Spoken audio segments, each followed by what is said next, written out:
नमस्कार दोस्तों, स्वागत है आपका आपके अपने चैनल महाविद्या एकेडमी में। हम मुख्य सेविका के लिए टेस्ट सीरीज की श्रृंखला को कंटिन्यू कर रहे हैं, जिसमें अभी तक आपके 4 टेस्ट आ चुके हैं। ये उसी सीरीज का नेक्स्ट यानी कि 5वां टेस्ट है। ठीक है। अगर आपने अभी तक वो 4 टेस्ट नहीं देखे हैं तो एक सजेशन रहेगा, क्योंकि जो हमारे टेस्ट हैं ये हम टॉपिक वाइज आपका जो टॉपिक्स हैं वो क्लियर करते हुए चल रहे हैं। ठीक है। कुछ पर्टिकुलर जो आपका टेस्ट रहता है वो पर्टिकुलर एक टॉपिक पे रहता है। तो एक ये सजेशन रहेगा कि अगर आपने अभी तक वो 4 टेस्ट नहीं देखे तो उनको देखने के बाद ये टेस्ट देखिए, तो आपके लिए ज्यादा यूजफुल रहेगा। और अगर एक बार आप सिलेबस कहीं से भी पढ़ चुके हैं तो आप डायरेक्ट इस टेस्ट को देख लीजिए। आइए क्वेश्चन नंबर 1 पे आते हैं। पहला क्वेश्चन है, भारतीय संविधान में धर्म को अबाध रूप से मानने एवं अंतःकरण की स्वतंत्रता का उल्लेख किस अनुच्छेद में किया गया है? ठीक है। अनुच्छेद 24 में, अनुच्छेद 25 में, अनुच्छेद 26 में या अनुच्छेद 27 में? क्या पूछ रहा है आपसे? यानी हमारा जो संविधान है ये कहता है कि भाई आपका जो मन हो, आप किसी भी धर्म में आस्था रखिए, किसी भी धर्म में विश्वास करिए, किसी भी तरह से पूजा पाठ करिए। ठीक है। आपका जो मर्जी करता है, आप धर्म में उसको आप मान सकते हैं, उसको क्या कर सकते हैं, उसमें अपनी आस्था रख सकते हैं। ऐसा कौन सा अनुच्छेद कहता है?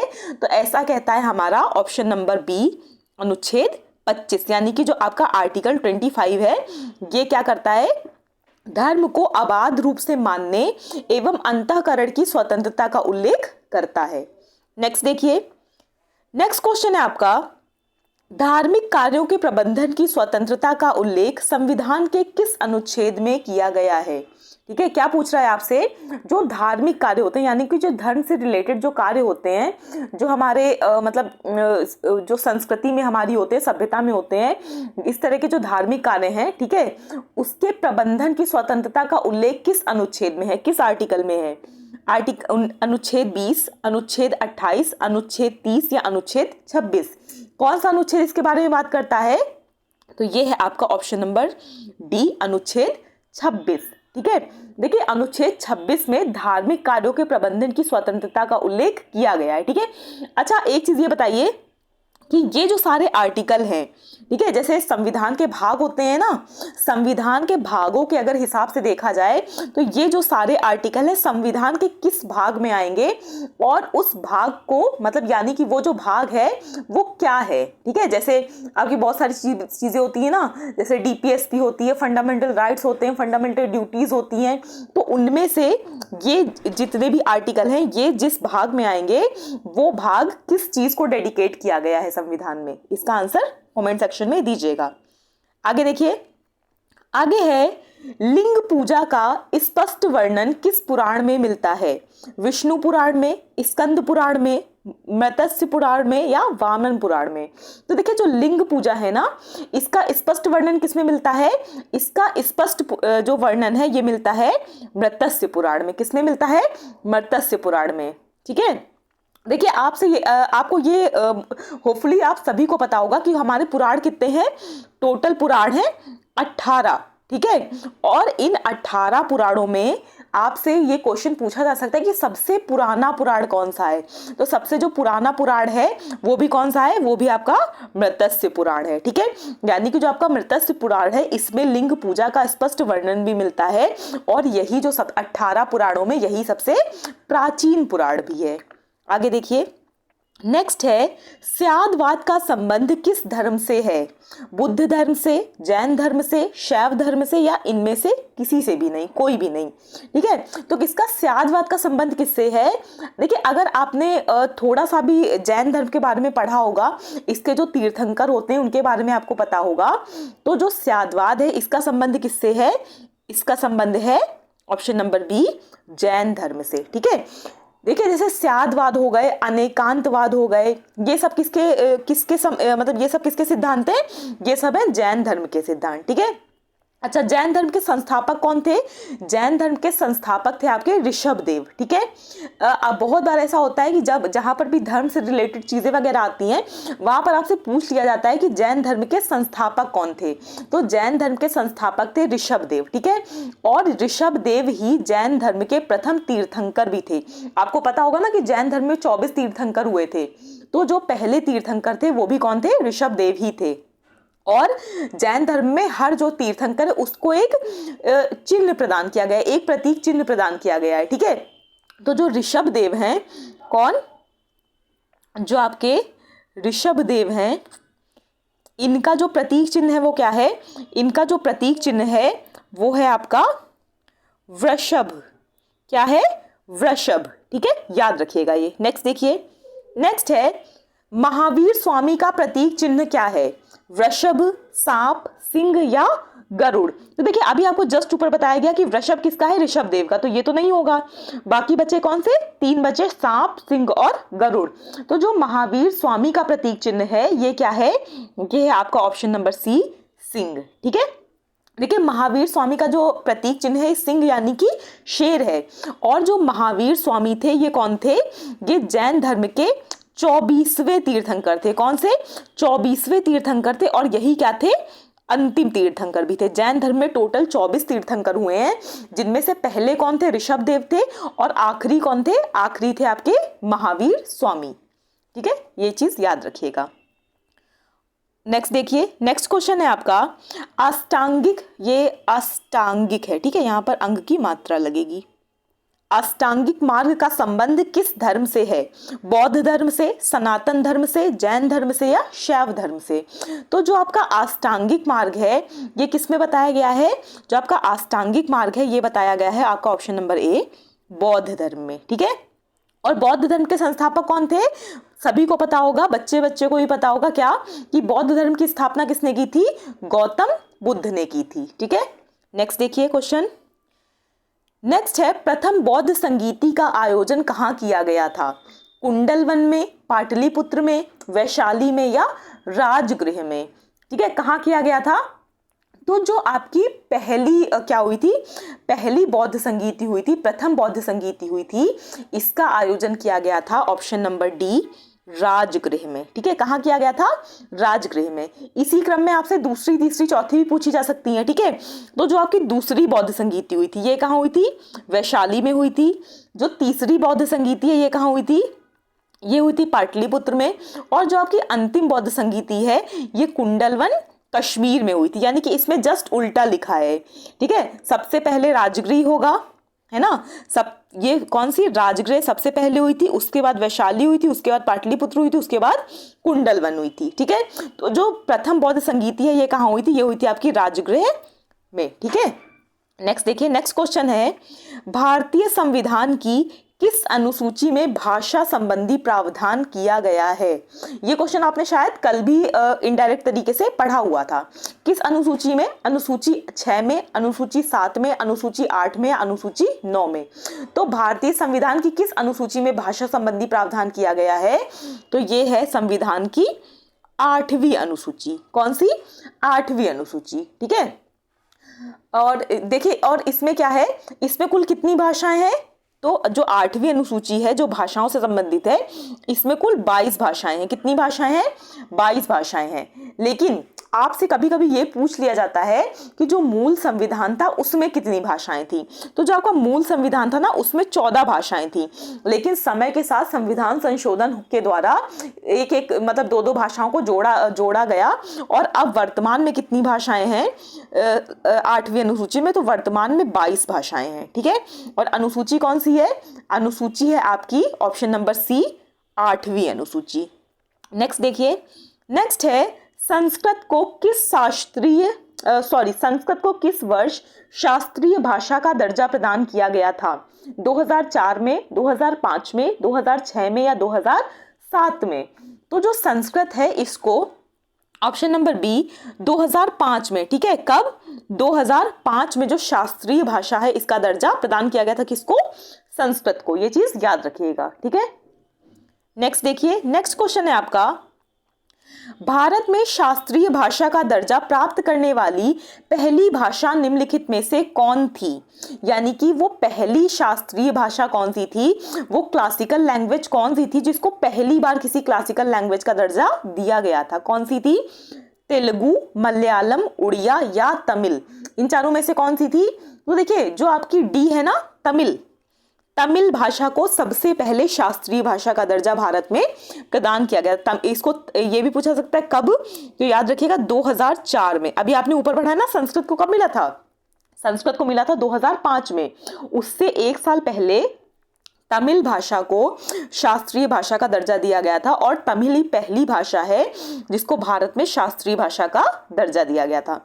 इसके बाद संस्कृत को मिला था, इसके बाद तेलुगु और कन्नड़ को मिला था 2008 में, मलयालम को इसके बाद मिला था 2013 में, और उसके बाद उड़िया को मिला था 2014 में। ठीक है, आपको अगर चाहे तो आप इसको नोट कर सकते हैं।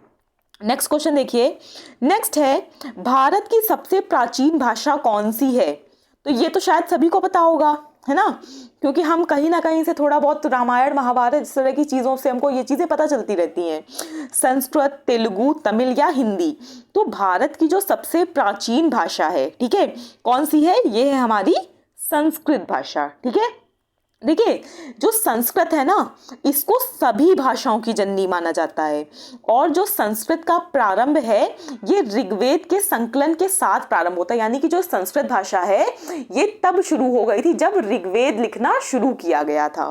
ठीक है, और इसके साथ आपको ये भी पता होना चाहिए कि वेद कितने हैं, वेद 4 हैं। कौन कौन से, ऋग्वेद, सामवेद, यजुर्वेद और अथर्ववेद। ठीक है, सबसे प्राचीन भाषा भारत की कौन सी है, वो है संस्कृत, और संस्कृत को ही सभी भाषाओं की जननी माना जाता है। नेक्स्ट क्वेश्चन देखिए, नेक्स्ट क्वेश्चन है आपका, नेक्स्ट क्वेश्चन देखिए है किसके अनुसार सामाजिक समस्या एक ऐसी दशा है जो चिंता, तनाव, संघर्ष या नैराश्य उत्पन्न करती है और आवश्यकताओं की पूर्ति में बाधा डालती है।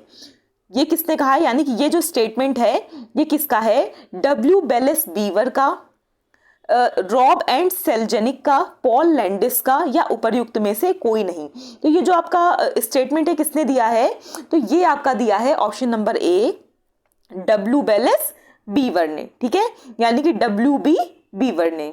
ठीक है, इन्होंने क्या कहा था, इन्होंने कहा था सामाजिक समस्या एक ऐसी दशा है, यानी कि जो आपकी सोशल प्रॉब्लम्स है ना, ये ऐसी चीज होती हैं जो ये व्यक्ति के जीवन में क्या करती हैं, मतलब उसको उस पर मनोवैज्ञानिक दबाव भी डालती हैं, टेंशन भी डालती हैं, उसमें क्या करती हैं, जो लोगों के बीच संघर्ष भी उत्पन्न करती है, नैराश्य यानी कि एंजाइटी, डिप्रेशन, इस तरह की सभी चीजें क्या करती हैं, मतलब उत्पन्न करती हैं। और व्यक्ति की जो आवश्यकताएं हैं, भाई देखिए आवश्यकता कब पूरी होगी, जब आदमी पूरे मन से, पूरी अपनी मानसिक और शारीरिक क्षमता से काम कर पाएगा। लेकिन जब उसके मन में ये चीजें उत्पन्न हो जाएंगी तो वो ना शारीरिक रूप से अच्छे से काम कर पाएगा ना मानसिक रूप से, और जब वो काम नहीं कर पाएगा अच्छे से तो उसकी आवश्यकताओं की पूर्ति भी नहीं होगी। ठीक है, ये किसने कहा, ये कहा है डब्ल्यू बेलिस बीवर ने। नेक्स्ट क्वेश्चन देखिए, नेक्स्ट क्वेश्चन है आपका, बाल दुर्व्यवहार और बाल श्रम की सामाजिक निवास स्थानिक व्याख्या किस विद्वान ने दी है, फील्डमैन ने, गेल्स ने, जेम्स गैरबेरिनो ने, या स्टीनमेट्ज ने, किसने दी है। तो ये जो आपकी व्याख्या है, ठीक है, ये किसने दी है, ये दी है आपकी ऑप्शन नंबर सी, जेम्स गैरबेरिनो ने। किसने दी है, जेम्स गैरबेरिनो ने दी है। देखिए कब कब दी है, क्योंकि ये इंपॉर्टेंट है। तो बाल श्रम की सामाजिक स्थानिक जो व्यवस्था है, ठीक है, ये किसने दी है, ये दी है आपकी जेम्स गैरबेरिनो ने। ये कब दी थी, ये दी थी आपका 1977 में। ठीक है, कब दी थी, 1977 में। देखिए इस व्याख्या के अनुसार क्या है कि बच्चे के साथ दुर्व्यवहार का स्वरूप उस पर्यावरण जिसमें व्यक्ति एवं परिवार रहता है उसकी विशेषता पर निर्भर करता है। ठीक है, क्या है, किसकी विशेषता पर, जिस पर्यावरण में वो व्यक्ति और परिवार रहता है उसकी विशेषता पर निर्भर करता है। आगे देखिए, आगे है बाल दुर्व्यवहार कितने प्रकार के होते हैं, शारीरिक, लैंगिक, भावात्मक या उपर्युक्त सभी। तो देखिए जरूरी नहीं है हमारे साथ हमारे मन में दुर्व्यवहार का क्या मतलब बैठा है कि क्या जब तक किसी को मारा पीटा ना जाए तब तक दुर्व्यवहार नहीं है, ऐसा नहीं है। किसी को शारीरिक रूप से परेशान करना, उसको चोट पहुंचाना तो दुर्व्यवहार है ही है। लेकिन क्या किसी, मान लीजिए एक बच्चा है, ठीक है, 2 बच्चे हैं, उसमें से एक लड़का है एक लड़की है, तो अगर आप ये क्या कर रहे हैं कि भाई तुम लड़की हो, तुम्हें ये चीज नहीं मिलेगी, लड़के को मिलेगी, वो स्कूल जाएगा तुम नहीं जाओगी, उसको बाहर खेलने जाने को मिलेगा तुमको नहीं मिलेगा, तो ये भी क्या है, ये भी दुर्व्यवहार है। ये क्या है, ये लैंगिक दुर्व्यवहार है। ठीक है, भावात्मक दुर्व्यवहार का क्या होता है, यानी कि बच्चे को क्या करना, बच्चे को परेशान करना, उसको ताने मारना, उसको उल्टी सीधी बातें कहना, उसके सामने गाली गलौज करना, ये भी क्या है, ये भी दुर्व्यवहार में आएगा। ठीक है, तो ये जो तीनों ही तरीके हैं ये क्या है, ये बाल दुर्व्यवहार के तरीके हैं। तो आपका ऑप्शन हो जाएगा ऑप्शन नंबर डी, उपर्युक्त सभी। ठीक है, नेक्स्ट देखिए, नेक्स्ट है राष्ट्रीय बाल श्रम योजना परियोजना को किस वर्ष प्रारंभ किया गया था? 1985 में, 1988 में, 1990 में या 1992 में? कब शुरू किया गया था? तो जो आपका राष्ट्रीय बाल श्रम परियोजना है इसको शुरू किया गया था आपका 1988 में। ठीक है, कब शुरू किया गया था? 1988 में इसको शुरू किया गया था। आगे देखिए, आगे है किस वर्ष बाल श्रम अधिनियम पारित किया गया? बाल श्रम का भी कौन सा? बाल श्रम निषेध एवं विनियमन, यानी कि जिस अधिनियम के द्वारा जो बाल श्रम है उस पर रोक लगाई गई थी और उसको कंट्रोल करने के लिए कुछ नियम बनाए गए थे। ये किस वर्ष पारित हुआ था? 1980 में, 1985 में, 1986 में या 1990 में? तो ये किस वर्ष पारित हुआ था? ये आपका पारित हुआ था ऑप्शन नंबर सी, 1986 में, यानी कि 1986 में क्या पारित हुआ था? बाल श्रम निषेध एवं विनियमन अधिनियम पारित हुआ था। ठीक है, देखिए ये आपसे पूछा जा सकता है कि ये किस रिपोर्ट के आधार पर आपका पारित हुआ था ये अधिनियम, ये भी काफी इंपॉर्टेंट है। तो सिर्फ एक बार नाम सुन लीजिए, अगर एक दो बार आप फिर ये वीडियो देख लेंगे ना तो भी आपको अगर क्वेश्चन आएगा तो चीजें याद रहेंगी। एक आपकी समिति बनी थी, कौन सी? गुरुपद स्वामी। ठीक है, कौन सी समिति बनी थी? गुरुपद स्वामी समिति बनी थी। ठीक है, इसी समिति की रिपोर्ट के आधार पर बाल श्रम विनियमन निषेध एवं विनियमन अधिनियम को 1986 में पारित किया गया था। ठीक है, ये अधिनियम कतिपय विनिर्दिष्ट खतरनाक पेशों एवं प्रक्रियाओं में बच्चों को रोजगार दिए जाने को प्रतिबंधित करता है। यानी कि देखिए पहले क्या होता, पहले फैक्ट्रीज वगैरह में जो बच्चे हैं वो काम करते थे और बहुत बार ऐसा हुआ था कि बच्चों के साथ कई सारी दुर्घटनाएं हो गई थी। तो इस अधिनियम के द्वारा जो बच्चों की एज है ना उसको लिमिट कर दिया गया था। ये बताया गया था कि बच्चों के काम करने के घंटे क्या होंगे, उनको काम करने के दौरान क्या सुविधाएं दी जाएंगी, किस उम्र से किस उम्र के बच्चे काम कर सकते हैं, कौन नहीं कर सकता है, इस तरह की कई सारी चीजें इस अधिनियम में थी। कौन सा अधिनियम है? बाल निषेध एवं बाल श्रम निषेध एवं विनियमन अधिनियम। कब आया था? 1986 में आया था। किस रिपोर्ट के आधार पर आया था? गुरुपद स्वामी समिति की रिपोर्ट के अनुसार आया था। इतनी चीजें आपको याद रखनी है। नेक्स्ट देखिए, नेक्स्ट है संविधान में किस अनुच्छेद के तहत बाल श्रम का प्रतिषेध किया गया है? अनुच्छेद 20, अनुच्छेद 22, अनुच्छेद 23 या अनुच्छेद 24? तो संविधान में किस अनुच्छेद में जो बाल श्रम है उसको रोका गया है, उस पर प्रतिबंध लगाया गया है? तो ये है आपका आर्टिकल नंबर 24। ठीक है, कौन सा? Article number 24। इसमें क्या कहा गया है? इस आर्टिकल के अनुसार जो 14 वर्ष से कम आयु के किसी बालक को किसी कारखाने या खान में काम करने के लिए नियोजित नहीं किया जाएगा। यानी कि 14 वर्ष से कम उम्र का कोई भी बच्चा किसी फैक्ट्री या मतलब जो खान होती है, माइंस होती हैं, उनमें काम नहीं कर सकेगा। ठीक है, और इसी के साथ आर्टिकल जो आपका 23 है वो भी इसी से जुड़ा हुआ है। उसमें क्या लिखा है? आर्टिकल जो आपका 23 है इसके तहत क्या है? मानव तस्करी, बेगार यानी कि बलात्श्रम आदि पर प्रतिबंध लगाता है। कौन सा? ये आपसे पूछा सकता है, इंपॉर्टेंट है इसलिए बताया जा रहा है। कौन सा? जो आपका आर्टिकल 23 है ये क्या बताता है? ये इसके तहत जो भाई आपने सुना होगा ना कि बच्चों की या लोगों की खरीद फरोख्त होती है, उनको मतलब खरीद कर बेच दिया जाता है, या उनके कई बार क्या होता है जो शरीर के अंग हैं वो निकाल कर इधर उधर कर दिए जाते हैं। बेगार यानी कि उनसे काम तो करा लिया जाता है लेकिन उनको उसके बदले में पैसे नहीं दिए जाते हैं। तो ये इन सब चीज़ों पर कौन सा जो आपका आर्टिकल है वो रोक लगाता है? वो लगाता है आपका आर्टिकल नंबर 23। और जो आपका आर्टिकल नंबर 24 है ये किस पे प्रतिषेध लगाता है? बाल श्रम पर। आगे देखिए, आगे है बचपन बचाओ आंदोलन की स्थापना कैलाश सत्यार्थी ने कब की थी? देखिए ये जो आपका स्टेटमेंट है ना, यही एक क्वेश्चन बन सकता है। क्या आपसे पूछा जा सकता है कि बचपन बचाओ आंदोलन किसके प्रयासों के फलस्वरूप, यानी कि बचपन बचाओ जो आंदोलन है किसने चलाया था? तो ये आपका चलाया किसने था? कैलाश सत्यार्थी ने। ठीक है, किसने? कैलाश सत्यार्थी ने चलाया था। ये आपका खुद में ही ये क्वेश्चन है। कब की थी? 1975 में, 1978 में, 1980 में या 1985 में? तो इसका आंसर है ऑप्शन नंबर सी, 1990। बचपन बचाओ आंदोलन की स्थापना कैलाश सत्यार्थी ने कब की थी? 1980 में की थी। ठीक है, और इनको क्या मिला था? नोबेल पुरस्कार मिला था। किस लिए? शांति के क्षेत्र में। किसको? कैलाश सत्यार्थी को। ठीक है, ये बच्चों की सुरक्षा के लिए भारत का सबसे बड़ा आंदोलन था, याद रखिएगा, क्योंकि आपका जो टॉपिक है उसमें बाल श्रम या बाल जो मतलब सुरक्षा की चीजें हैं ये हैं।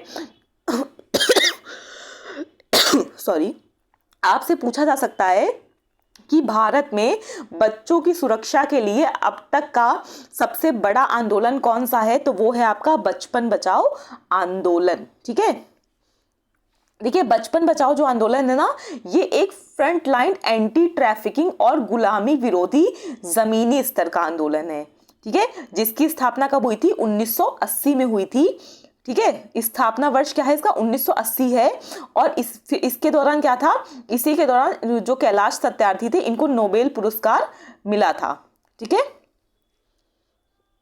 आगे देखिए, आगे है ये एक बार आप नेट पे थोड़ा सा सर्च कर लीजिएगा कि उनको किस सन में मिला था। इसमें थोड़ा सा कंफ्यूज हूँ, या मैं आपको एक बार देखकर कल के वीडियो में बता दूंगी। नेक्स्ट देखिए, नेक्स्ट है भारत में सामान्य तौर पर बालकों की क्या समस्याएं मूलभूत हैं? शिक्षा की समस्या, स्वास्थ्य की समस्या, उचित देखभाल ना हो पाना या उपर्युक्त सभी। इसका आंसर था आपका 1980। ठीक है, कौन सा था? 1980 है। हाँ, इस पे आइए, भारत में सामान्य तौर पर बालकों की क्या समस्याएं मूलभूत हैं? शिक्षा की समस्या, स्वास्थ्य की समस्या, उचित देखभाल ना हो पाना या उपर्युक्त सभी। ठीक है, तो देखिए सामान्य तौर पर जो बालकों की समस्याएं हैं वो क्या हैं?